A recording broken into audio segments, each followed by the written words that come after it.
Welcome to Motorcycle Helmets 101, understanding the critical role of helmets in motorcycle accident cases. I'm Philip Vondra, co-chair of the Beverly Hills Bar Association's Personal Injury Law section, and I'm delighted to introduce today's speaker, Malosack Berjis Myers. Malosack began representing injured victims and their families immediately upon her admission to the California bar, and has done so throughout her career. Having earned a reputation for her fierce advocacy, Malosack is often entrusted with personal injury and wrongful death cases previously considered unwinnable by other attorneys. Her unwavering dedication to justice and her client has earned her a recognition as a 2020 Consumer Attorneys Association of Los Angeles Rising Star nominee. Prior to founding the law office of Malosack Berjis and then co-founding Berjis Myers PLC, Malosack had the privilege of working as a law clerk for over 8 years at the largest trial court in the U.S., gaining extensive and invaluable knowledge in civil litigation. And now let's get started. Thank you very much, Philip. Good afternoon, everyone. Welcome to our webinar. My name is Malosack Berjis, and I'm a personal injury attorney with Berjis Myers PLC.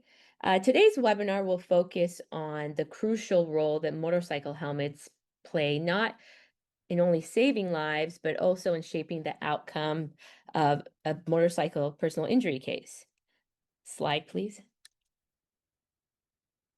Everything looks better from inside a motorcycle helmet. This anonymous quote reminds us that helmets aren't just a safety device, they're part of the motorcycle rider's experience. But from a legal perspective, they're also one of the most important factors we need to examine when evaluating a potential motorcycle injury case. Slide, please. Today, we will examine California's current strict requirements, explore modern helmet safety design and technology. We're going to delve into the medical consequences of not wearing or improperly wearing a helmet. And finally, we're going to discuss how all of this ties into evaluating, handling, and potentially litigating personal injury cases involving motorcycle riders. Slide, please. So before we get started, though, let's take a quick look at the dramatic evolution of motorcycle helmets and helmet laws.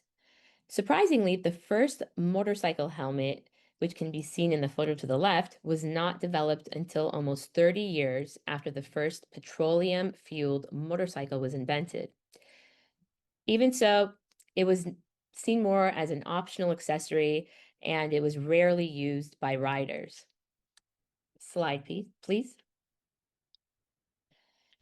It wasn't until the 1950s that the development of motorcycle helmets took a major step forward when American motorcyclists acknowledged the importance of better head protection and began advocating for effective headgear. So after several actually high-profile crashes, including fatalities involving prominent figures in the motorcycle community, there was a growing consensus that helmets could help save lives. This led to the introduction of the first helmet standards in the United States in 1953. These standards were created to ensure helmets provided basic protection, particularly for head and skull injuries. As the number of motorcycle-related injuries and fatalities rose, in the 60s, public safety groups and insurance companies started to push for legislation requiring the use of helmets.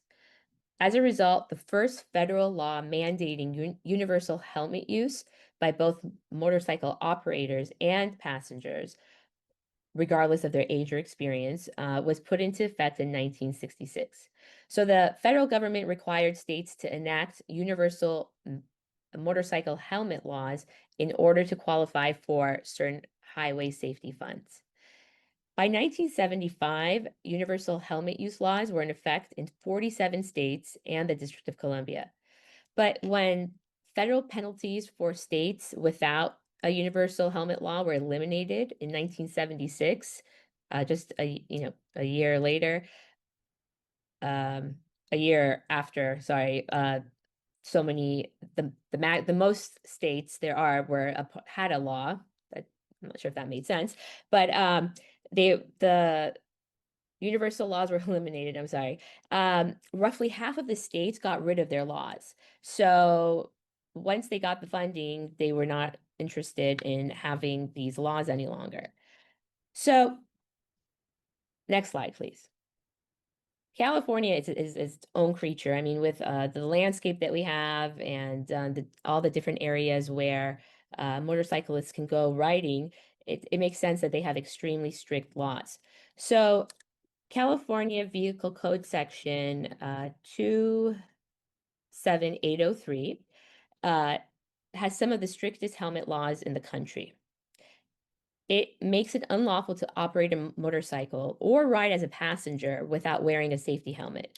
There's some states that say just, the operator needs to wear it. In California, both the operator and the passenger have to be wearing a safety helmet. So the statute defines defines what it means to wear a safety helmet, which is, quote, having a safety helmet on the person's head that is fastened with the helmet straps and that is of a size that fits the wearing person's head securely without excessive lateral or vertical movement. Has to meet every part of that in order to be considered a safety helmet that complies with the law. So another difference with California law is that California doesn't care about your age when it comes to helmets or your experience or even the type of motorcycle which is being ridden. It's whether, it all comes down to, doesn't matter if you're a kid, you're an adult, where you are, you need to be wearing the helmet. And it applies to both highways and local roads. Under this code section, safety helmets must also meet the requirements established pursuant to, slide please, Vehicle Code Section 27802, which basically requires compliance with the Federal Motor Vehicle Safety Standard number 218, or FMVSS number 218 for short. Slide please. So the National Highway Traffic Safety Administration, I'm sure most of you have heard of it, the NHTSA, which is a part of the U.S. Department of Transportation, the DOT. They were responsible for drafting and getting FMVSS number 218 passed. So what's so special about this standard? Well, it's basically, it sets the minimum level of performance that helmets in the US must meet to protect the head and brain in a crash. So DOT compliant helmets, they're manufactured, and it's a very specific date, on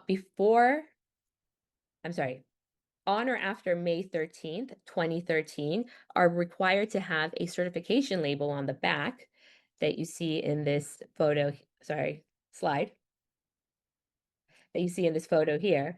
And this label is key. And so, like the one that you see on the screen, the following language and information must be on there. So first, you need the manufacturer or the brand of the helmet. And then below that, it has to have the model of the helmet. Next is the letters DOT must be on there, followed by the statute, which is FMVSS number 218. Finally, all caps, certified. Every one of those needs to be on there for it to be considered a compliant motorcycle helmet. So if the helmet was made before May 13th, 2013, the law just requires that it read DOT and nothing else in order for it to be DOT compliant. As attorneys, it's critical to check the helmet yourself. So make sure you get the helmet. If you're going to take on a motorcycle accident case, make sure you get the helmet. Either, have the client bring it or go pick it up, but it's a key piece of evidence that you need. And once you do get that helmet, you need to look at the sticker on the back and make sure all 5 of those things are on there. Now, if it's not DOT certified, then that's definitely something that the defense may use against your client. And we're going to get more into that in a few minutes. Here I have a helmet. Let me see if you guys can see this. All right. So, not sure if you can see it. All right. As you see, first line is the manufacturer. Below that is the model.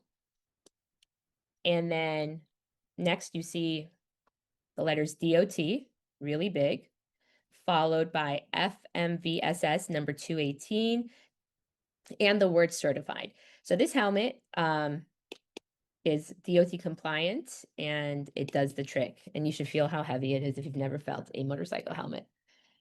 All right. Now, slide, please. Over the years, motorcycle helmets have undergone substantial improvements in terms of material, comfort, performance, and protection. Today's helmets have an outer shell, which is typically made from materials such as fiberglass or carbon fiber. And these materials provide durability and impact resistance, so tough that nothing sharp is able to penetrate the helmet. Inside of the helmet, it features padding made from a multi-density foam, and this is huge. It made a huge difference for the comfort of the riders. And this foam is designed to absorb impacts of varying severity and to also to cushion the motorcycle rider's head. So the outer layer of the inside, I mean, it's like layer after layer after layer, but the if we can change the slide. Oh, actually, sorry, can we go back one more? Right. So the two layers inside each has its own significance. The outer layer is created or is installed in there so that it can absorb the high energy impacts, and the inner layer of the inside protects against lower energy impacts. And this motorcycle drawing on here basically breaks it down like that. Is, there's the outer shell, the impact absorbing liner. You have the padded comfort layer, the face shield or visor. In California, it doesn't have to be attached to the helmet, but riders do need to wear some sort of eye protection when they are riding a motorcycle. And then it also has the cheek pads. So there's the chin strap too, but we're going to get to that in just a moment. So this padding is engineered to provide, again, maximum protection in the event of a high-speed crash, but comfort is very, very important. And you see that a lot, when I was doing research, that comfort has always been one of the most important factors when creating these helmets. Basically, I'm assuming it's because if a rider is uncomfortable, they're less likely to wear the helmet. So, again, the multi-density foam is considered one of the key innovations in modern helmet technology, because it not only improves the overall safety of the helmet, but also increases the rider's chances of surviving a crash. But in all reality, a motorcycle helmet only works if it's, the right fit, snug enough, and it is on securely. It's fastened securely. These are both actually express requirements under California Vehicle Code Section 27803, that first code section we looked at. So key, very important. The strap should be tight enough to keep the helmet in place, but not so tight that it causes discomfort. And so in addition to that, the helmet needs to, sit level on the head, fit snugly. There can't be any gaps in between the head and the inside of the helmet. Also, no discomfort. We keep going back to that. And all of this is so that the helmet remains stable during movement. Because again, if there's gaps, if there's movements, then the protection is not 100% there. Next slide, please. All right, here's a little cartoon, funny, not funny, but that I found. And what you see here, you see there's a brain on the ground, and in the background, you see the ambulance, the motorcycle, and what appears to be the hand of probably the rider. And it says, you know, now that I'm out here thinking about it, maybe helmet laws are a good idea. I found that very amusing, and I want to share that with you. Um, Next slide, please. I mean, I think it's pretty safe to say that motorcycle riders who don't wear helmets or who wear them incorrectly put themselves at a much higher risk of serious injury if they are in a crash. So, in the absence of a helmet or a properly worn helmet, the protection of a properly fitted, the motorcycle rider is much more vulnerable to a range of injuries. Again, I mean, it doesn't take a genius to figure that out. So, what are those most common injuries? Traumatic brain injury, first and foremost, what we normally just say TBI. This is one of the most common and serious injuries associated with motorcycle crashes. Just about every case that I've handled has had some kind of TBI, whether it's a mild TBI or, a much more serious TBI involved. A lot of those patients did recover. Some, some did not. So TBIs are, as many of you already know, uh, they can change your life. I mean, personality, everything. Because the brain functions. I mean, sorry, the brain is, this it is what we need to for our bodies to function correctly. I'm sorry, for our bodies to function correctly. So it's the brain. And we all get excited about those TBI cases when they come across our desk. So always look for a TBI, especially with motorcycle cases. But so without the securely strapped and snug, properly fitted helmet, the percentage of injuries and death goes up.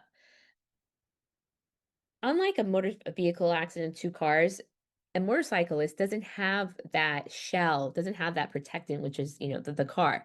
So another reason why, motorcycle riders need to be wearing helmets, they don't have that same protection.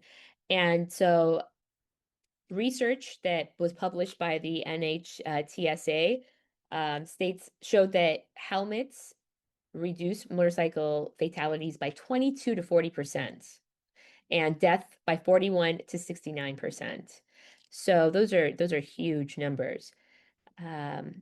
Again, remember, TBIs can vary from, a mild concussion or a concussion, which we often refer to as a MTBI, all the way to long-term disabilities and pain.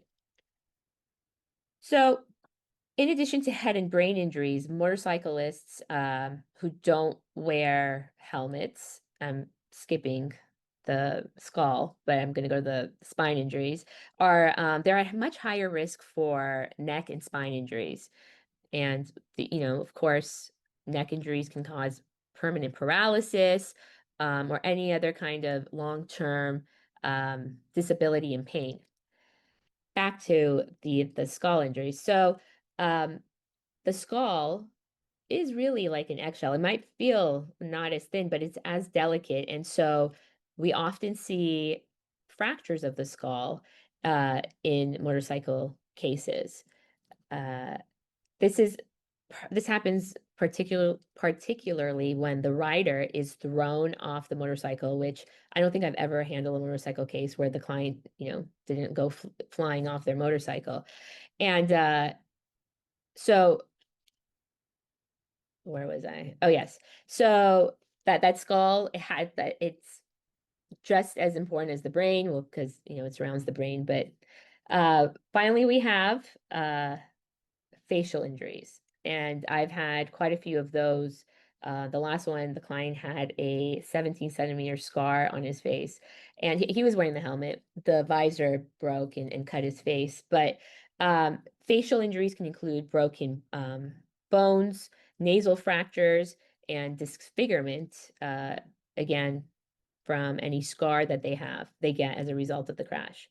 So on top of producing, great physical pain, all of these things can have long-term effects on people's lives, and their appearance and their quality of life. All right, next slide, please. Okay. So what you're seeing in this slide here are collision photos from the very same case as the motorcycle helmet I showed you a few moments ago. We finished this case a couple of years ago, and there's no question, absolutely no question that our client's proper use of his helmet saved his life. I spared you guys the bloody photos, but what happened here was that our client was driving down the street. This Range Rover, she says that she stopped the stop sign, but I mean, it looks like she didn't. And so she just went going, she basically was about to cut off our motorcyclist, but she went straight and he went right into her driver's side door. You see the shattered glass. I mean, you can't even tell like that's a car door if you take it off the car. And our client did go flying. In fact, you see his shoes in the photo in the left. Um, he was wearing All Stars. And so I mean, the first time I saw the photos, I'm like, how is this guy alive? But he is. And again, that his motorcycle helmet absolutely saved his life. Uh, he did end up having, among other injuries, a MTBI, a mild TBI, and some fractured nasal bones. But at the end of the day, that's nothing compared to what could have happened without the helmet. I doubt that he would have survived without the helmet. But next slide, please.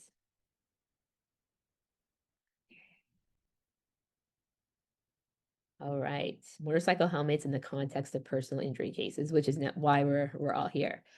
So helmets, again, are not just life-saving devices, that reduce the severity of injuries and so on, but they also play a critical role in personal injury claims, that the personal injury claim that the writer is potentially going to file. So this is why, as plaintiffs' attorneys, it's so important for us to understand the pivotal role of helmets in these kinds of PI cases, and whether or not there's a helmet really can, affect whether or not you take a case. We'll talk about that in a second too. But what we need to remember is that the helmet also ensures a much better result.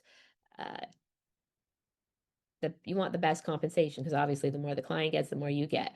But it makes a huge difference. And I've seen people take cases where there was no motorcycle helmet, and there were no other injuries other than a TBI, and it didn't go well for them. I mean, they got some money, but I, I saw how hard that attorney worked on that case, and to me, it wouldn't have been worth it to take the case and put in all that time and effort because really they got peanuts. There was no motorcycle, so there was, that's strike one, not good. Now, California is a pure comparative fault state. So what does that mean? That means that if you can prove that the plaintiff was negligent in not wearing the helmet and that their negligence was a substantial factor in causing their harm, then their damages are going to be reduced. There's no doubt about that. I've never seen otherwise, to be honest. Next slide, please. Okay, so in this silly picture, what you see is to the left, it shows someone who is wearing a helmet, but obviously not properly. And next to the photo, you also see a very small stack of $1 bills. Well, basically what that means is that you don't wear a helmet, you don't wear it correctly, then again, like I said earlier, you're going to get peanuts. And they not wearing a helmet is not going to throw out the whole case, of course. There could be other injuries, but to have their compensation significantly reduced, that's our concern here. You don't want to be in that position. So I want you to remember, I'm not saying don't take a case if there was no, the rider wasn't wearing a motorcycle. No, because they could have, I've had a case where an arm was severed, it was basically hanging, and that had nothing to do with him not wearing our client not wearing a helmet. So of course you had, very good case for this partially severed arm. It's only in the cases where there is no helmet or there was an improperly worn helmet, and the only injuries are, to the brain or the face or the head. Uh, next slide, please. All right. There are some essential helmet questions to ask at intake, and you wouldn't be doing yourself justice if you don't ask these 4 simple questions. Uh, let's say you get a call from a potential client who claims that they suffered a head or brain injury as a result of a motorcycle accident. Okay, all right. So as a plaintiff's attorney, though, you got to make sure to ask these questions before deciding whether or not to sign up the client. The first question is you want to ask them whether they were wearing a helmet at the time of the crash. I've never had anyone lie to me and say, they weren't wearing a helmet, or they were wearing a helmet when they weren't. I mean, I've gone lucky because there are the clients who are like, I had a helmet, I don't know where it went. No, I swear up and down I was wearing a helmet. But, and then sort of, I've, later on, someone took that case and what happened? I think there was surveillance video, like clear surveillance video showing no helmet. So the client was a liar. Now, if the answer is no, if there was no helmet worn, or if they admit that they didn't have the strap on, or it was too big and it was wobbly, then you really need to pause for a moment. Do yourself a favor, pause, don't get all excited. You hear, oh, brain injury, and think about whether the case is viable, all right? Because if the case is just limited to head injuries, brain injuries, facial lacerations or broken bones, then chances are that, and there's no other significant injuries like a broken leg, fractured femur, or internal trauma, then chances are that you are not going to get the compensation that the client would have gotten if they were wearing a helmet. So, but if they answer yes, so yes, there was a helmet, good, check 1. Then you want to know if the helmet is available for inspection. So you got to make sure that ask the client, okay, you're wearing a helmet, or the potential client, where is it? Where is it now? And if the answer is no, it's not available for inspection, then there's multiple arguments the defense can make to either try to, not so much deny liability, but to lower the value of your claim. And so first, there's the spoliation, destruction of evidence argument. Here, the defense may claim that the missing helmet constitutes destruction of or loss of key physical evidence. And they're going to say, this is stopping us from, now we're not able to evaluate the helmet to determine, for example, whether it was DOT certified, because how do you prove that without a helmet? Or sorry, and so they want to they're going to go for that. Oh, spoliation of evidence. I've seen it with other cases of colleagues, and they try to take that and run with it. If you're going to take a case with no helmet, you need to be prepared for that. Comparative fault. The defense may also assert that because the helmet is missing, then plaintiff can't prove that it was DOT certified, or that it was even being used at the time of the crash. Therefore, they're going to say, it was plaintiff's own negligence that negligence in failing to wear a helmet, a DOT certified helmet, that contributed to some or all of their injuries. In such a situation, you need to make sure your lineup testimony, if you are going to take the case, from plaintiff, any witnesses to the crash, and any first responders who first on the scene of the crash, that confirms that there was a helmet and it was being used. The first responders can attest to the fact that there was a helmet. There was a helmet at the scene, and we don't know what happened to it, or that there was, or that, well, you got to make sure before you call the first responder that there really was the helmet. But they need to show that. You also want to get eyewitness testimony. Who have, someone might have been standing on the corner of the street as the potential client got struck, and they saw the helmet. And so you also, another thing that's key that you want to line up here is you got to make sure to gather medical records that showing that the nature of the injuries is consistent with helmet use. If the client suffers a concussion, then they must, and it was very similar to the case I showed you, and they went head first, then they must have been wearing a helmet, because without a helmet, you have much more than a concussion if you end up inside the window of the vehicle that hit you. So with those medical records, one thing you can do is tie this evidence and tie directly to your contention that, listen, medical records equal helmet. And so you've got to get those records. You got to get them soon. We all lag sometimes with records, but I mean, obviously we know there could be other damning information in there, but you really want to be prepared for these defenses. And one of them is, again, you need to get the records to see if, okay, all right, yeah, first of all, if there's a mention of a helmet, but yeah, this is consistent. This kind of injury is consistent with helmet use. Finally, you want to point to California's pure comparative fault rule.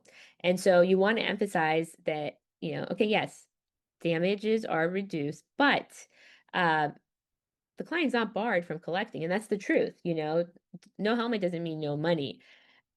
Don't let them try to tell you that. And I've seen it with colleagues' cases where the defense just tries to take that and run with it. But the truth is, the law doesn't say that if you're not wearing a helmet, you don't get any money. Unlike, Prop 213, you don't have auto insurance, then you don't get general damages. It just says that it's reduced. And so you want to focus on, if they make that argument, you want to focus on, at the end of the day, it was the defendant's, negligent conduct that put our client in a situation that caused the injuries.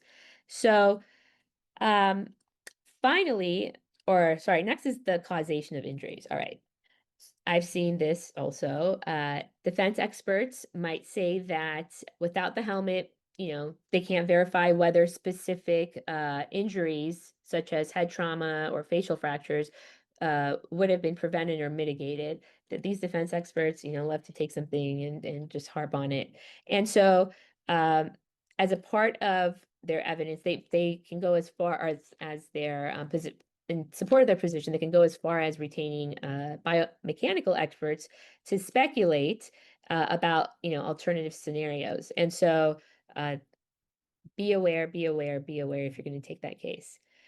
If they do hire an expert, like a biomechanical expert, to speculate or try to show the alternative scenarios, of course you need to retain your own expert who's going to point to the medical records, point to the witness statements, point to scene evidence consistent with helmet use and head protection. So you might, at the scene, no, the first responders might not have seen a helmet, right?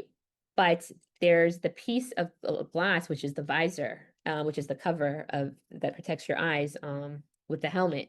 And so that in and of itself is an example of, evidence at the scene that points to helmet use. You have to make sure that, you read every line of that police report to see if there is any evidence that would help support your position that, the client was wearing, even though we don't have it, the client was wearing a helmet. And then, of course, credibility and reliability. They're going to attack your client's credibility If they say that, there's a helmet, but I don't know what happened to it. Here's the thing. The defense may argue that the, plaintiff's account of the existence of the helmet is self-serving and it's unreliable, and there's no reason that any jury should believe them. And so here you need to make sure that you bolster the plaintiff's credibility with corroborating, again, witness statements. And these witnesses, these are the witnesses at the scene, but there's also witnesses who can be, riding partners. Maybe they weren't there that day, but they can testify that we always wear helmets. Anytime I've seen them, I don't remember a single time that Joe Schmo was not wearing a helmet. So there's also family and friends who can attest to this. You also, sales receipt, it doesn't harm, it helps. But if you have a sales receipt that says that, like a year before or whatever, they bought a helmet. Again, it doesn't prove that they were wearing it or wearing it properly, but at least there's some existence, a sign of a helmet. Photos, collect photos from writing when the client had gone writing in previous times. Social media, that's big. If you have a client who is a avid bike rider and they like to post, there's going to be photos on there from the past that show that they always had their helmet on or they had their helmet with them. So this is all trying to, establish the fact that there was a helmet, just don't know where it is right now. So if your answer to the second question, so once again, the question was whether it's the helmet is available for inspection. If your answer is yes, if it's no, then you need to really think about whether you want to take the case. But if it's yes, okay, that's great. So we have a helmet. The helmet was worn. It's available for it's available for inspection. Next, you want to know, next slide, please. If the helmet was DOT certified. Okay, we're back to that certification. That sticker here is key. Now, you want to make sure that the helmet, complied with FMVSS 218. The best way to do this is to have the potential client bring you the helmet. I've gone to pick up the helmet myself in more cases than I've had the client bring the helmet because the injuries were so serious. But I made sure that, within 24, 48 hours, because every minute, something can happen, I have possession of that helmet and I take a look at it. You need to take a look at it yourself. I mean, it's 5 different things that you're looking for. So this is no time to be lazy. You want to get your hands on that helmet and look for the certification. Again, if it's not DOT certified, you're going to have to be prepared again for that comparative fault argument that the defense is going to bring. Now, if your answer is yes, then the next question is whether the potential client was properly wearing the helmet, okay? We go back to those 2 things that I mentioned earlier. One is, did they have the helmet strap fastened? Helmet is no good if it's not fastened. It's going to come off your head. It's go flying off your head, upon impact. Also, you want to ask the client, did the helmet securely fit their head? Now, if your client is, a petite woman who was borrowing one of her husband's helmets, and her husband is a huge guy weighing like 250 pounds, that helmet is not going to be snug on her head. I mean, let's be real. So she was wearing a helmet, but it wasn't going to do its job, and it's clear because the helmet, you can push it around, tilt it, and it needs to fit snug. For those of you who have never seen a helmet or seen anyone wear a helmet. But many of you, I'm sure, have noticed that when people, come to take off, riders come to take off their helmets, I mean, they really have to lift that thing. Now, if the answers to those questions are no, then again, do yourself a favor. Don't move forward on this case without really, determining whether the case is viable or not. Our time is money, we work on contingency. Why would you take on a case where the client either was not wearing a helmet or was wearing it inappropriate, was wearing it improperly, and that's and there's no other injuries, no broken arm, no no severed leg or anything. These are very, very, very important questions to ask. Are there any questions that I can answer right now before I move on? Not at this time. Okay, perfect. Okay, good. All right. Now, if we can go to the next slide. Okay. Best practices for handling a motorcycle injury claim. If you're going to remember anything, you need to, before you sign up a motorcycle case, just remember these 4 things, okay? You got to confirm the helmet type. You want to make sure it's DOT certified, and you want to do this early on. Don't wait to get that helmet. That's a huge mistake. I mean, as all of you as attorneys know, evidence gets lost. Chain of custody can become an issue. So, which takes me to the next one. Preserve the helmet as evidence. All right. Do yourself a favor. Preserve the helmet. I have a few helmets here that after the case was over, the client didn't want them, but I made sure they were in my office because defense attorneys do want to see the helmet. We all know they're in the business of, not paying. And so any excuse not to pay, you need to anticipate the defense's arguments on helmet use. Again, we said those defenses could be, spoliation or destruction of the evidence, comparative fault, causation of injuries, and credibility. You need to be ready for all that. You need to, you all know, be 10 steps ahead of defense counsel. Very important here is the fact that you need to frame your arguments around causation, all right? A lot of attorneys, get all caught up in, oh, but they were, oh no, like, there's no helmet or we can't find it or whatever. Listen, the case is not completely dead. If they argue, comparative fault, then you need to make sure that in your demand, in your phone calls and whatever it is, in your mediation brief, to separate the cause of the crash from the severity of the injuries. Those are 2 completely different things, and they should be treated differently.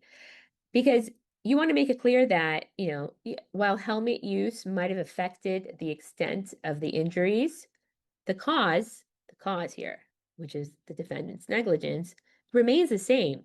Not wearing a helmet doesn't, change the fact that with the case I showed you guys, the driver didn't stop at the stop sign. She was still negligent.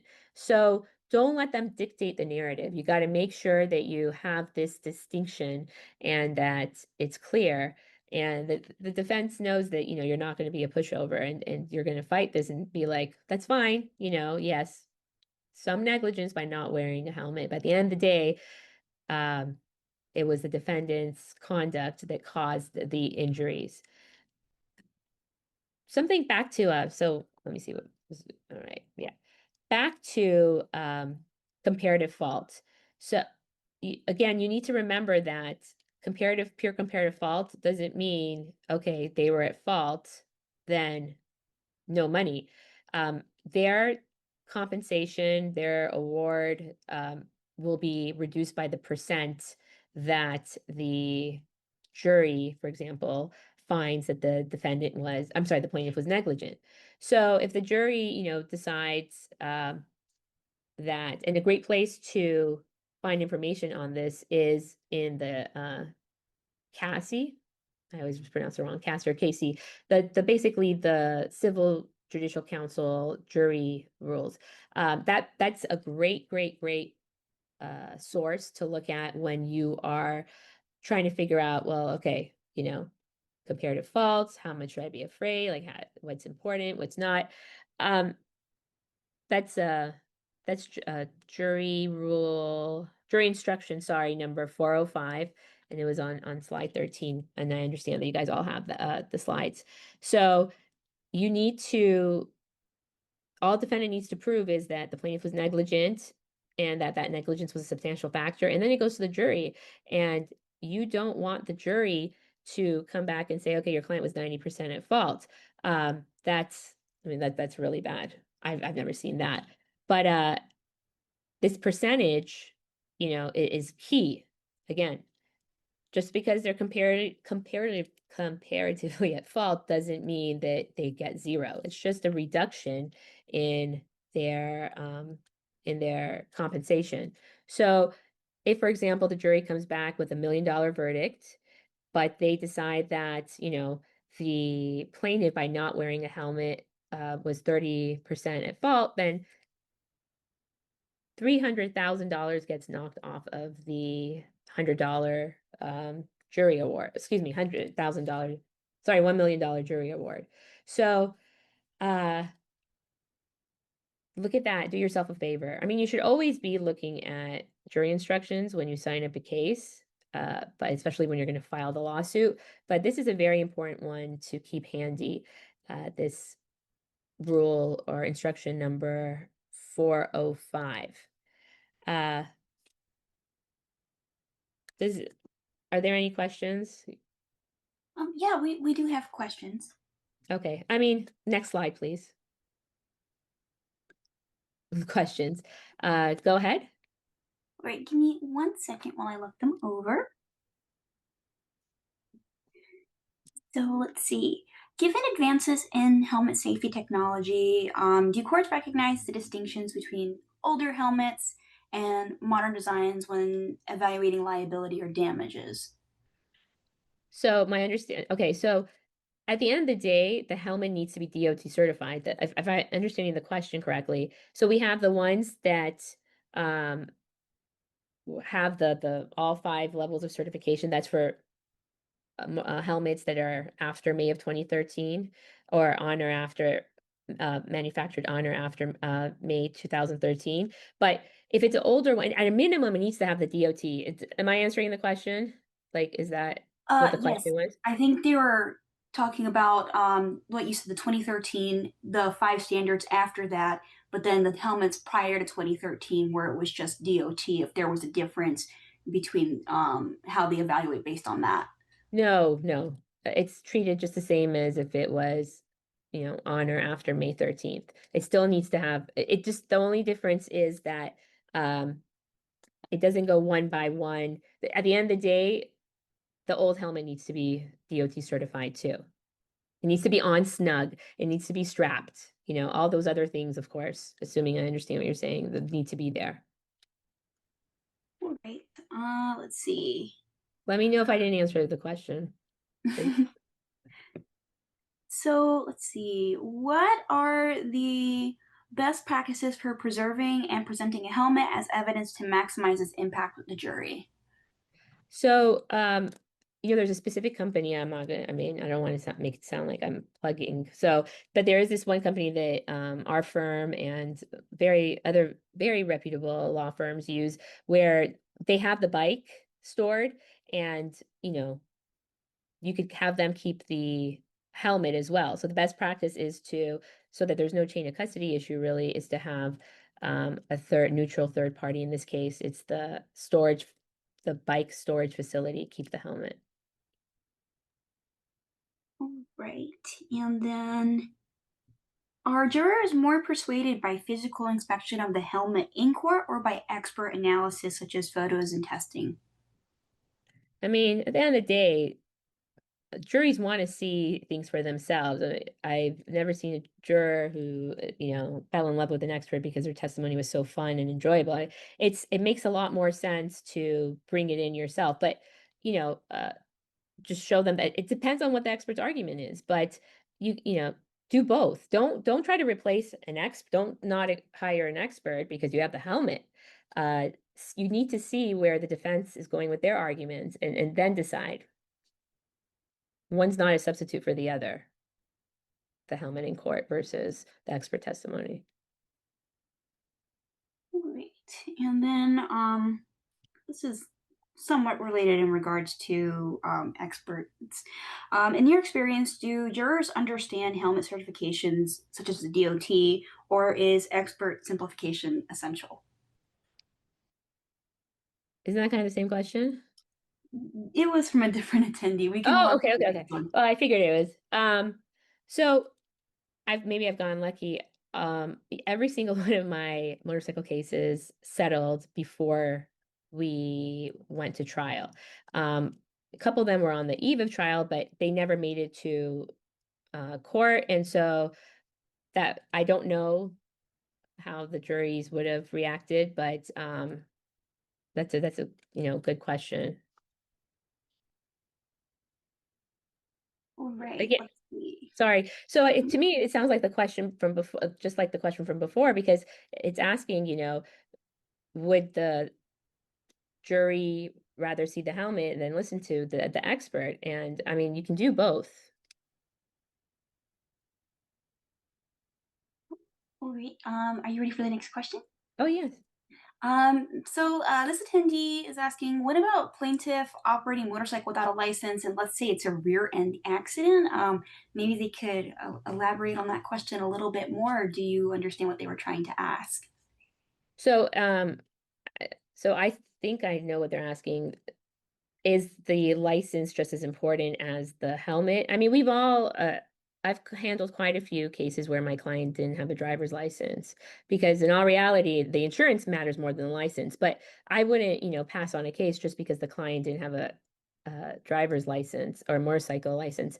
And the fact that it was a rear end makes no difference, whether it's a T-bone or a rear end. Lack of a driver's license is not as detrimental to the case as lack of a helmet would be.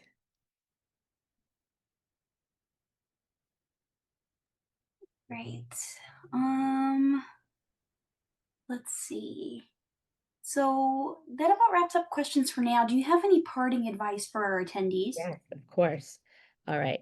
So if you've never handled a motorcycle case before, ask for help because although a lot of these PI cases seem to, basically be the same checklist, motorcycle cases are different. So ask for help. I mean, I'm at the end of, actually, if we could go to the final slide, you'll find my information. I'm more than happy to answer questions because, do your client justice. Ask questions. If you don't know something, do the research, ask questions. And I know a lot of attorneys who would happily help, especially the younger attorneys, figure out if it's a good case or if it's one that they should pass on. So ask for help.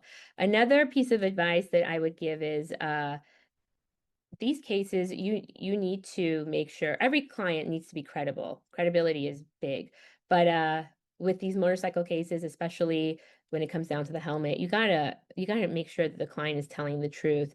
You know, meet with them in person. You want to see how credible they are, and that should make a difference. Again, with any case, because the last thing you want is to go in front of a jury and have your client come across as not credible. That's hugely detrimental also. Some more parting advice. Let's see, with these cases. I can't think of anything else. I think I've covered everything. But if we could talk about the medicine for a second. The the four different kinds of medical consequences that I discussed earlier, these with any PI, like with any PI case, it helps to understand the medicine. You know, you gotta ask the clients the questions like, when you were hit, first of all, did you go flying off the bike? But what part of did your helmet hit the ground? Did it hit an object? What part of your head? These are all very important questions, especially if you're trying to establish, whether there was a TBI, if there's a TBI injury. You got to ask these, detailed questions about, the side of your head, the top of your head. Uh, Again, those are important questions. Mm, I know we have 6 more minutes, so let me see.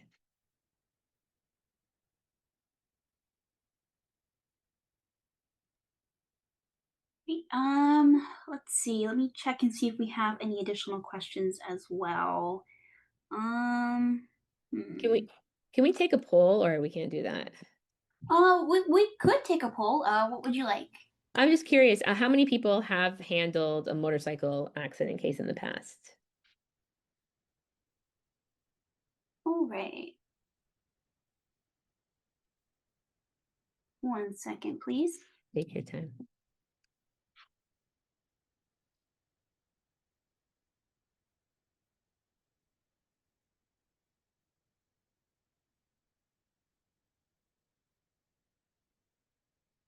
All right.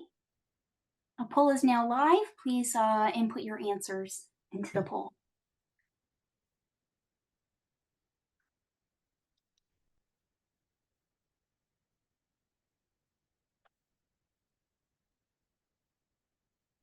All right. I'm going to end the poll now. It looks like we have a 50-50 split. Oh, wow. It does look like that. Okay, well, that's good. And I'm not sure how many people are in attendance. So, okay, that's great. That's a lot. I mean, there are amazing cases after wrongful death. This sounds horrible, but those are my favorites. But motorcycle cases are truly, haven't had a single case that wasn't fun because there's always different things that come up and that wasn't lucrative. This case ended up settling pre-lit. I just sent a demand, a very good demand, but for the limits of $2.5 million, and actually they assigned defense counsel to the case even though we hadn't filed, and I actually had him call me and compliment me on my demand. And these demands are really big too. Of course, as attorneys, if we have to go to trial, we'll go to trial, but it only makes sense to, if you can settle the case before litigation, make your client gets more money, and you can move on to the next case. And so it only makes sense that